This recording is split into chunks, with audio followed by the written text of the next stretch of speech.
बांधकाम कामगारांची नूतनीकरण व लाभांच्या अर्जाबाबत केवळ तालुका सुविधा केंद्रातून कामकाज सुरू ठेवण्याचा बांधकाम कामगार विरोधी निर्णय त्वरित रद्द करण्याबाबत सोलापूर जिल्हा बांधकाम कामगार संघटनेच्या वतीने बार्शी तहसीलवर धरणे आंदोलन।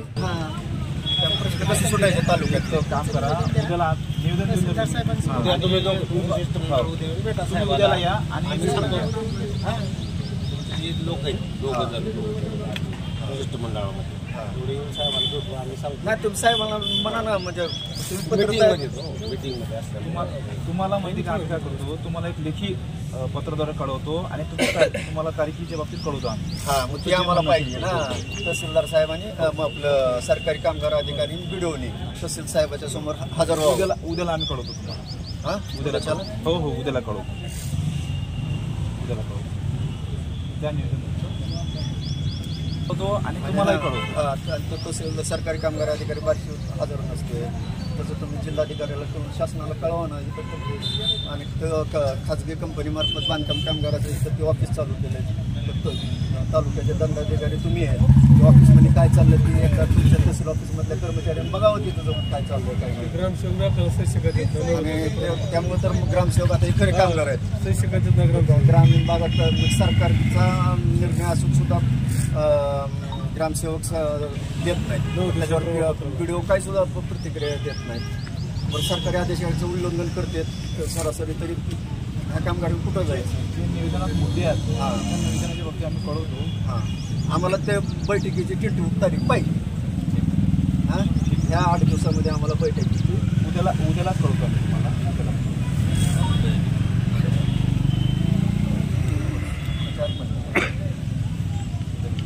नाही तर तुम्ही ही निवेदन तातडीने करा, नाहीतर 11 तारखेला सोलापूर जिल्ह्यातील अनेक कामगार महाराष्ट्रात पण सगळीकडे निदर्शन आहेत। आम्ही मुंबईच्या त्या ह्याच्यावर जाऊ। ज्या प्रकारे तुम्ही निवेदन दिलं त्या प्रकारे तात्काळ आम्ही शासनालाही कळवतो तुमच्या मुद्द्यावर।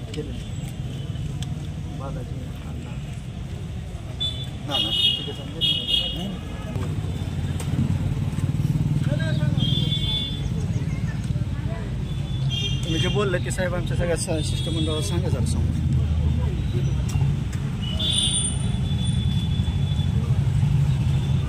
आम्हाला तहसीलदार बार्शी म्हणजे निवेदन दिलेलं आहे आपण, त्या बाबतीत आम्ही जे आपण मुद्दे उपस्थित केलेले आहेत त्या मुद्द्याबाबतीत आम्ही शासनाला कळवतो आणि तुमच्या मुद्द्याचं निराकरण होईल त्या पद्धतीने आम्ही कारवाई करू। त्या बैठकीचं सांगा ना आम्हाला, म्हणजे शुक्रवारपर्यंत आम्हाला बैठक मिळावं। बैठकीबाबत तुम्हाला उद्याला आम्ही लिखित स्वरूपात करू। लेखी ह्याच्यावर पोर्टलच बंद करून टाकलं।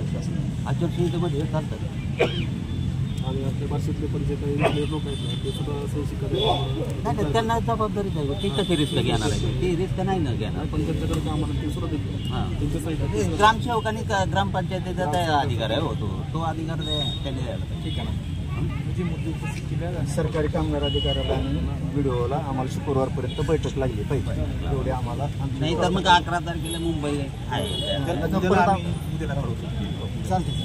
महाराष्ट्रात आज महाराष्ट्र राज्य बांधकाम कामगार संघटना आयटक यांच्या वतीनं एक तहसीलदार कार्यालयामध्ये एक निवेदन देण्यात आलं की शासनानं जाचक असा एक नोंदणीचं पोर्टल बंद केलेलं आहे, ते चालू करावं व कामगारांच्या इतर मागण्यांसाठी जे काही निवेदन दिलेलं आहे त्याची पूर्तता करण्यासाठी आम्ही निवेदन देऊन त्यांना एक सांगितलेलं आहे। त्यांनी असं आश्वासित केलं आहे आम्हाला की 2 दिवसामध्ये आम्हाला कळवतो आणि 2 दिवसात व्हिडिओ तहसीलदार यांची मीटिंग लावून जे काय जे असतील ते मागण्या मान्य करायचं आश्वासन दिलेलं आहे। 2 दिवसात करतील का बघूया आता काय, शेवटी मायबाप सरकार आहे, प्रयत्न तर करायचं आमचं काम आहे, शेवटी यश अपयश त्यांनी करायचं आहे। पोर्टल बंद करणं हा फार एक अन्यायकारक निर्णय आहे। सर्वसामान्य आज मला सांगा, हजार रुपयाच्या पगारी बुडवून ही लोक बार्शीला येणार, तिथं ते काम नाही झालं त्या दिवशी 1000 रुपये, दुसऱ्या दिवशी यायचं म्हटलं तर ते दुसरे 2000। सर्वसामान्याला नाही परवडणार आहे ही गोष्ट। पण आता शासनानं जे निर्णय घेतलाय ते तो रद्दबातल करावा यासाठी हे आंदोलन आहे। आज जर 2 दिवसामध्ये यांनी नाही केलं तर 11 तारखेला मुंबई सचिवालयावर आमचं धडक मोर्चा आहे। बार्शीत नाही का? बार्शीत नाही, बार्शीतला हा आजचा पूर्ण सोलापूर जिल्ह्यातल्या आज प्रत्येक तहसील कार्यालयावरती मोर्चा होता.